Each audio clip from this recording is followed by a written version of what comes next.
Hey guys! So, over the past 6 months or so, I've done a fair few videos on Charmed, a lot of them on different theories and plot holes in the series, and in hindsight, there's been a few things I wish I'd added or clarified on, and there were comments that made great points, and I've noticed some additional things since then that I'd love to add on to, and I figured, how about we just make a video looking back on those theory, plot hole type videos and just talk about it a little bit. I thought we could go video by video, beginning with the one that started it all, the why does no one blame Phoebe for this video, and work our way through to the 10 more things that didn't make sense in Charmed video. So, let's get started. Why does no one blame Phoebe for this? This was my first ever video on Charmed, and man does it show. The quiet audio, my narration going at a snail's pace, taking forever to make my point, reiterating the same point multiple times. I don't like listening to the sound of my own voice as it is, so binge watching my own content was not the vibe, but this one was just painful to listen to. I might actually just redo this one at some point just to be more concise and make it easier for viewers to hear and yada yada yada. But anyway, the point is that in this video I talked about how I think Phoebe deserves at least a little bit of the blame for the death of Prue, since she ran off to the underworld the first chance she could, even though Shax was still a threat, which Phoebe would have known if she had just stuck around a couple more hours, but instead she left her sisters to fend for themselves, and I never understood why she was never really called out for it, in universe or out. Then, I'm hoping you won't need me around here for a while. Phoebe, I'm not looking for your approval, Piper. Just your support. But to my great surprise, a lot of people actually agreed with me, which was wild at the time. My mom was so vehement against me uploading this, she made it sound like I would be burned at the stake if I did. So that was definitely a sigh of relief. But I think some people might have thought I was trying to say that I think what happened was all Phoebe's fault, which no, definitely not. Don't get me wrong.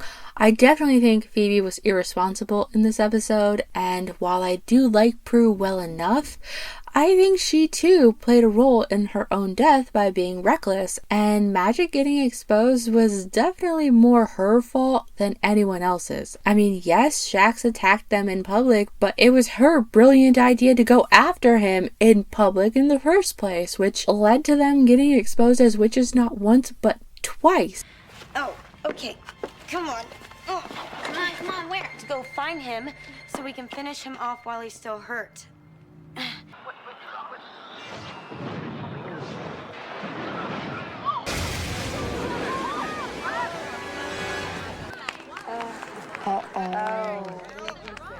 News at 11. It would have been so much smarter to stay at home at the manor where they're together and they're at their strongest and wait for Shax to come back and fight him as a team, rather than splitting up and following him into the street, which was Prue's idea, and she really should have known better. And at the end of the day, she was partially a victim of her own recklessness. Okay, that is what we do. Eliminate evil. Regardless of the consequences, now you sound like Prue. Harsh, but true. However, I don't really agree with the comments that said that Phoebe obviously does blame herself because of what she said to Piper after Piper became a Fury. You think I abandoned you? You think it's my fault that Prue died? You blame me. Just admit it. Yeah, technically, Phoebe's saying that she thinks Piper feels that way about her, not that she feels that way about herself. Where do you take them? To what Piper's really angry at. And even if she had, just because you say something doesn't necessarily mean you believe it. And I personally think that Phoebe's actions going forward kind of speak for themselves. I mean, I'm really not trying to rag on Phoebe, but in my opinion, if she truly believed that going after Cole instead of staying with her sisters to help them fight Shax played a role in Prue's death, wouldn't that have resulted in some change in her character? It's kind of the opposite. I mean, Instead, she insists her demon boyfriend come to her sister's funeral, even though even Cole says it's a bad idea because bounty hunters are after him. I was afraid you weren't gonna make it to the funeral. Well, I can't make it. Or shouldn't anyway. The source has got every demonic bounty hunter out there looking for me. Yeah. So what else is new? You have to go. I need you there. And they do attack him at the funeral, which has gotta be salt in the wound to Piper. And then Prue's body is barely cold when Phoebe takes Cole and goes running after Shax, the same demon that killed their sister. I know Phoebe's heart is in the right place and she's just trying to save an innocent, but that's the problem. Phoebe doesn't ever really stop to think, she just does and hopes it all works out in the end. She learned nothing from Prue's death and continues to become more and more reckless as the series goes on, so it's just my opinion obviously, but I just never got the impression that she actually blames herself in any capacity for what happened. But speaking of blame... No, Leo, I don't blame you. I do! Where the HE double hockey sticks were you when Shax attacked after time was reversed? Presumably the people that were in the underworld when that happened, namely Phoebe, Cole, and Leo, were not affected by the time reversal as they all seem to remember the events that had taken place that day before Tempest reversed time. Will resetting time affect us down here? No, I'm not worried. Well, I saw what happened when they were exposed as witches. Time may have reversed itself, but it still cost Prue her life. So they knew that once time is reversed, Shax would attack and the girls would be vulnerable. So why the heck did Leo just stay down there with Phoebe and Cole after time was reversed? We know he could orb out since the source is complaining in season 4 that Phoebe escaped with Leo. Of course, if you had foreseen that a white lighter was going to help Balthazar save his witch, they'd all be gone. So why didn't he immediately orb to Piper and Prue once time was reversed? Shax had time to blast everyone, look around all smug, blow himself out of the house, and where was Leo? Some white lighter. The fan theories video. So in this video I shared some fan theories that I thought were actually pretty credible, and one of those theories was all about how Cole and the seer might have inadvertently been responsible for Piper getting pregnant. Via the tonic he slipped to Phoebe and the chocolates that Piper also ate, and at the time I talked about how I thought that might be why Piper had a boy instead of the girls she saw herself having in the future. But after reading this comment, I also can't help but wonder, what if that's also why Wyatt was so easily turned evil? I originally thought it was just because Wyatt, like Phoebe, was born in the manor and therefore was more vulnerable to turning evil thanks to the presence of the Nexus, but the seer made it clear that whatever she did to Phoebe's unborn child with Cole, it ensured that that baby would be straight up evil. It's poison. No, You told me it was good for me. it is What's in it? pure evil. The baby feeds on it. He was never yours or Cole's. From the moment of conception, this baby was mine. So if we assume that the fertility tonic the seer made for Cole could potentially have the same effect on anyone who consumed it, that might just help explain why Wyatt was so susceptible to turning evil. So susceptible that it actually got a little old after a while, though I have to admit, evil future Wyatt was much more interesting than good future Wyatt. Bored now.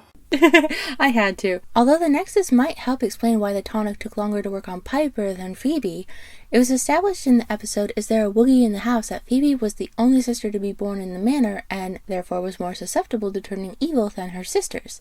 Maybe that's why the tonic took longer to affect Piper than Phoebe, who got pregnant almost right away, whereas Piper didn't get pregnant until pretty much the end of the season. Maybe it was more difficult for the tonic to take hold in a sister that didn't have the same level of vulnerability to it? I don't know. It's always fun to speculate though. But I also talked about the part in my past episode speculating on how the girls' past lives might have affected their powers in their current lives. We know that past Phoebe, P. Russell, lost her fire power because she used it for evil, and if you misuse your powers, they can be taken away. But P. Bowen, past Prue, clearly lost her ice power in between lives as well. So it begged the question as to how. Did she misuse them at some point too, and had her power taken away like her cousin as a result? But there was actually a very interesting suggestion made in a comment on that video that I tried to find, but I couldn't. I'll keep looking, but I don't know how I'm missing it. But anyway, the comment suggested that perhaps past Prue lost her ice powers as a direct result of helping to kill her cousin, P. Russell. Phoebe herself says in the Morality Bites episode, He was evil. He deserved what Wrong thing done for the right reason, still the wrong thing. so that could also mean that even though killing P. Russell and cursing her future lives was done for the right reason, that was still a member of their family and a human being, and karma doesn't tend to look kindly upon taking a life, especially that of your own family. So, could be. Of course, this doesn't really explain why past Piper, P. Baxter, retained her power to freeze, after being reincarnated, given that she was just as guilty of killing P. Russell as P. Bowen was. So the only thing I could think of to maybe explain that is that maybe the whole thing was P. Bowen's idea and P. Baxter just went along with it. I don't know, but while we're on the subject of their past lives, bonus theory, there's something about Phoebe. There were also a couple of comments that raised a lot of questions about Phoebe's relation to her past life, so I thought it would be fun to touch on that real quick. So, we know that the three sisters, Piper, Prue, and Phoebe, are reincarnations of the three cousins, P. Baxter, P. Bowen, and P. Russell. And the family tree goes like this. P. Baxter was the mother of Grams, who only had a brother, who gave birth to Patty, who was an only child, and Patty was the mother of the Charmed Ones. As we can see from the timeline, Grams only had a brother, which makes this scene a little bizarre. Oh, you mean because he's not a girl? Piper, you know as well as I do that the Charmed line is supposed to be led by women, not men. Who says? Tradition says. Destiny says. And Patty was an only child. So, why did Phoebe refer to the couch in Sense and Sensibility as, quote, Aunt Pearl's couch? Killed Aunt Pearl's couch! You don't have an Aunt Pearl, Phoebe. Your mother was an only child. So maybe she meant to say Great Aunt Pearl, but it's still kind of weird. Especially since it gets even weirder that when you figure in that 70s episode, the show does the same thing when Patty tells Phoebe, Phoebe, talk about miracles. I must have named you after my favorite aunt.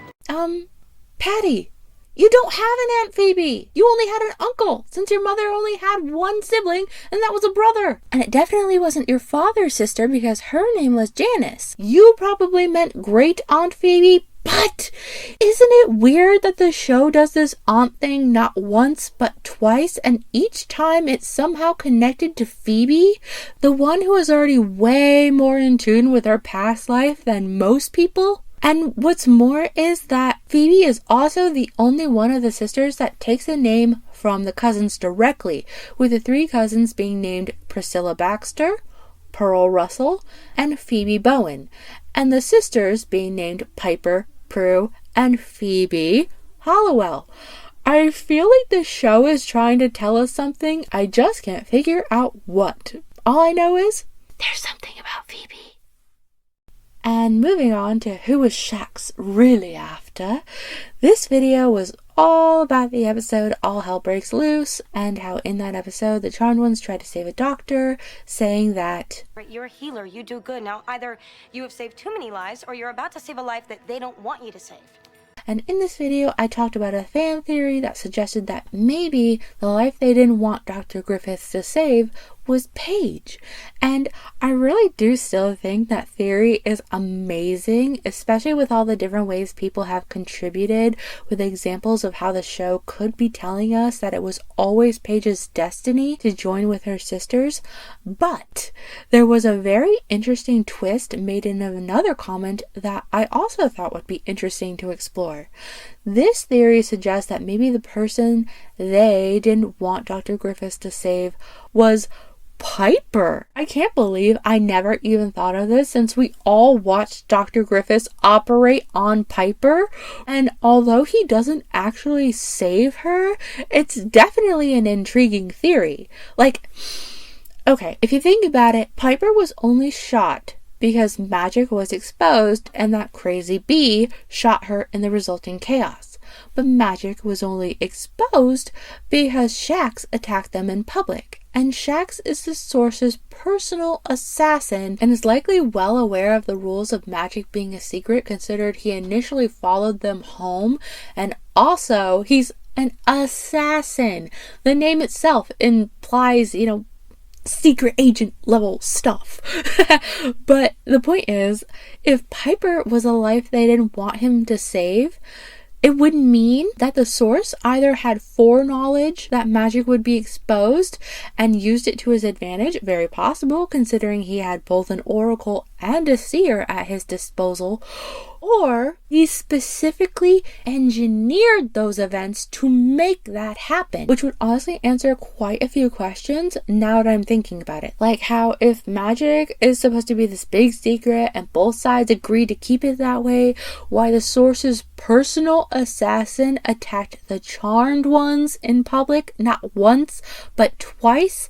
And also, in the original video I speculated on why the Source would have even sent Shax after Dr. Griffiths in the first place instead of just sending him after the person they apparently didn't want Dr. Griffiths to save. I mean, it would make more sense to me to go directly after them and cut out the middleman. But I said that could be because seeing the future is very imprecise, so maybe they couldn't see the identity of the person Dr. Griffiths would save, but they could see him, so they, targeted him instead. But if the life Dr. Griffiths would try to save is Piper, a Charmed one, then it makes complete sense why they didn't try to go after her directly. How many evildoers have already tried and failed? And it would help explain why he sent his personal assassin to kill a mortal, which I always thought was a bit overkill, given that any run-of-the-mill demon could have done the job. I mean, he is just a mortal. He can't defend himself against demons. But if the Source knew the Charmed ones would be involved, then yeah, sending my boy Shax in was the smart move. But yeah, a lot of this theory relies heavily on what ifs and speculation, but I do think it's a very interesting take. And, if you think about it, it was kind of a masterstroke. The Source was going to get a Charmed one way or the other, be it from Piper being shot, Phoebe being kept in the underworld, or Prue killed by Shax. In the end, it kind of did work. I mean, we know the Source was working towards eliminating the Charmed ones. Maybe this whole thing was just part of the plan. Of course, if you had foreseen that a white lighter was going to help Balthazar save his witch, they'd all be gone. 10 things that didn't make sense in Charmed. The first thing I talked about in this video that didn't really make sense to me in Charmed was Piper becoming a club owner, because I didn't really feel like it vibed with her personality or interests. A few people pointed out that it actually made sense in the way that Piper needed a job where she was her own boss and had flexible hours due to, being a witch, and you never know when evil's gonna strike, which is something I definitely didn't think of, but makes a lot of sense. So thank you for pointing that out to me. It definitely made me see Piper being a club owner in a new light. I just think it's really sad that Piper always seemed to be getting saddled with jobs she didn't really love because she needed to provide for her family, which sometimes consisted of anywhere from 2 to 6 adults and 2 young children, and oftentimes it was solely on one income, hers, all the while forced to watch her sisters pursue their own aspirations and live their dreams. Allowing me time to get back to my roots and cook something other than potions for once.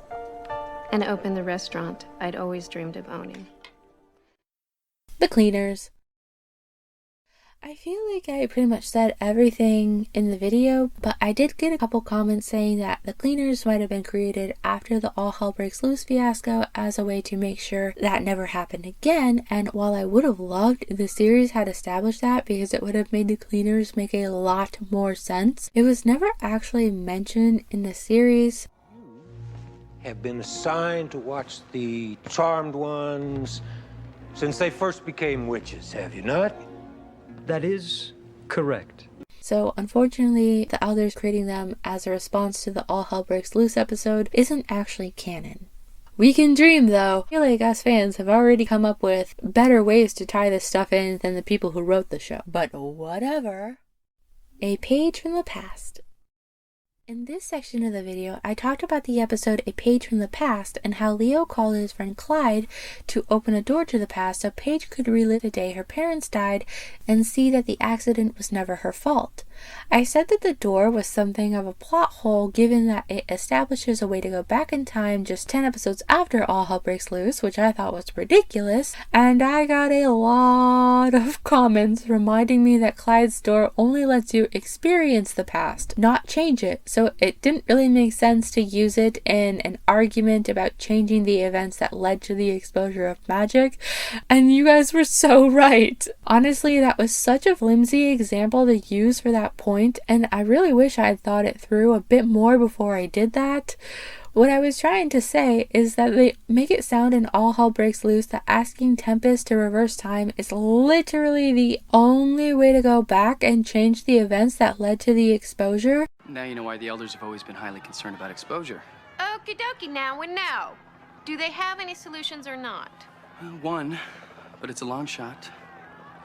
You have to try and contact Tempest. Tempest the demon? He's the only one on either side who has the power to manipulate time, to reset everything before this all started. But the writers have written so many contradictions to that. Some better examples would be the portal the elders used to send the girls back in time in All Hallowell's Eve, traveling to the future in Morality Bites, Coop's ring / Cupid rings in general, and probably best of all, hear these words, hear the rhyme, heed the hope within my mind. Send me back to where I'll find what I wish in place and time. Wow, look how easy that was. Who knew? Too bad they didn't think of that when magic was exposed in season 3. Ooh, so frustrating. But anyway, sorry about that, guys. I'll definitely be more careful in the future to think of examples that actually support my point instead of using the first one I could think of that might actually just detract from my point. Whoops. Abraxas reading the book backwards. In the video, I also talked about Abraxas reading the book backwards in the season 2 premiere witch trial, and there was some debate as to whether Abraxas really did start at the back of the book and worked his way forward, or if he just picked spells at random and read those backwards. I thought I had mentioned it in the video, but it turns out I didn't. But Phoebe specifically mentions Abraxas starting at the back of the book. Abraxas must be reading the book backwards. That's how he's turning it evil. How do you figure? The spell to vanquish Jeremy was at the back of the book, and the spell to vanquish the Woogie Man was right before that. Which means more are on their way. So yeah, I just want to clear up any confusion I may have caused with that one. And then also the astral projection point I made. I think I was the one who was a bit confused here. I mentioned that them saying that Prue showed Leo how to astral project and he passed that on to the sisters didn't really make sense because that power is tied to Prue's telekinetic abilities and isn't really something she can just share. But I got a fair few comments pointing out various times people use spells to astral project, and like I said, I was confused. I know there are plenty of times people use spells to astral project, but my point was that Phoebe specifically says that they learned it from Prue via Leo. Well, I kind of wish we'd learned how to do it earlier. Would have come in handy. Well, Prue was really protective of it. I'm just glad she showed Leo how to do it. Astral projecting worked. Thank you, Prue. Which still doesn't make sense to me. It's not something Prue could share. But yeah, not really sure what happened there, but I just thought I'd clarify anyway. Leo's timeline. For this point, I ran through how little Leo's timeline made sense, especially when you factor in the timeline of his past life and subsequent reincarnation, and I referenced the scene where Anton takes past Leo's form to trick Piper. And even though I wrote in text that I know it's Anton posing as past Leo, I think some people must have missed that because I got a few comments telling me that it was Anton posing as Leo. And a lot of those comments also seemed to assume that Anton had killed past Leo and took his form, but I'm not really sure why they thought that. That was never established in the show at all, and as I said in the video, Piper didn't seem alarmed to see, quote, Leo at all. She was alarmed at the way he was acting, which was Anton. But shapeshifting is actually used quite a bit in Charmed, and more often than not, the one being impersonated is still alive, so I'm not really sure where the idea that Anton must have killed past Leo in order to be able to take his appearance came from, but I don't think that's true. White lighter, language. I was so wrong on this one. I went on and on about how that click-clacking Leo and Natalie do in this episode was a one-and-done deal and was never mentioned again in the series, and a couple comments pointed out that it absolutely is used again when Leo goes back up there in season 5, and of course they were right.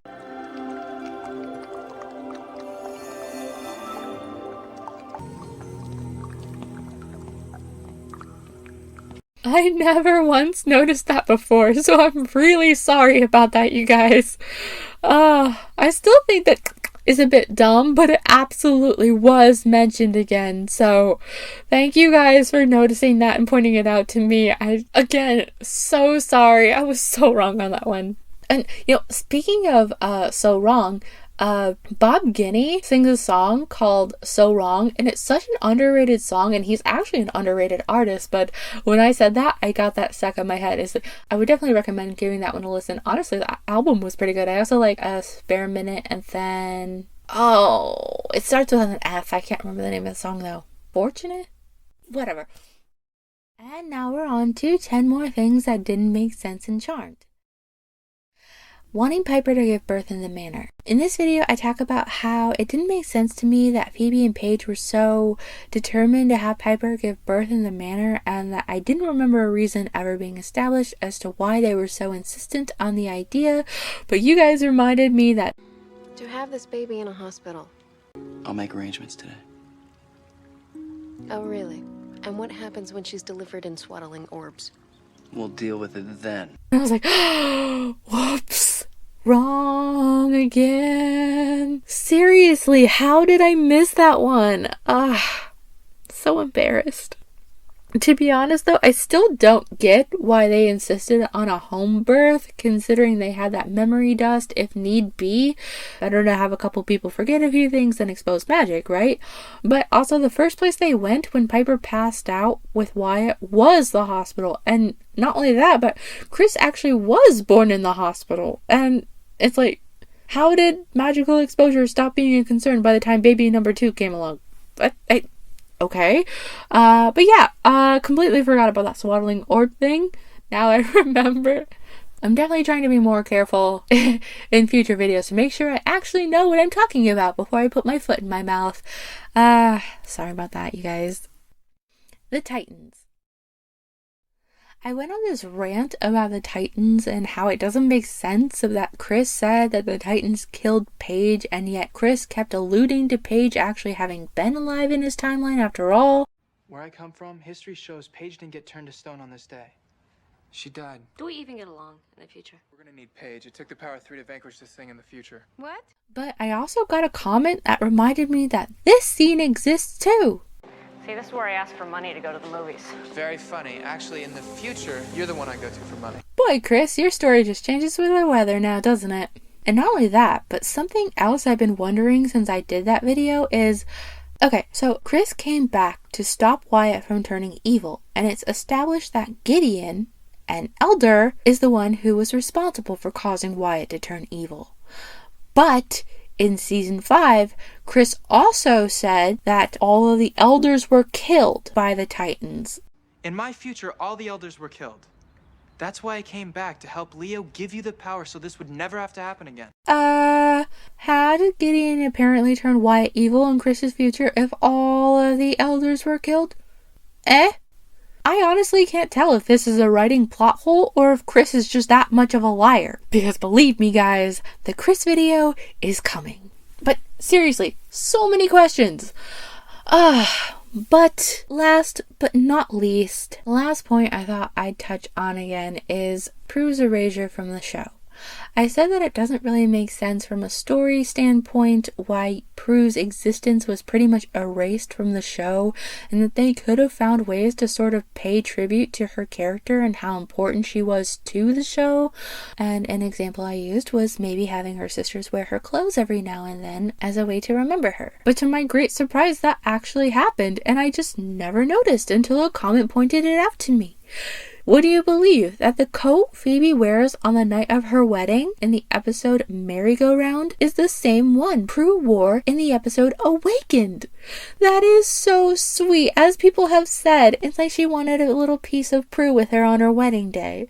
And credits to Little Ton Pace, I think that's how you say it, on Tumblr, but this actually happens several times throughout the series, with Phoebe wearing the same necklace Prue did in Apocalypse Not and Just Harried in the episode Centennial Charmed and Nymphs Just Want to Have Fun. I swear, I will never watch the later seasons the same way again. I will always be watching what the sisters are wearing to see if it's something Prue maybe wore.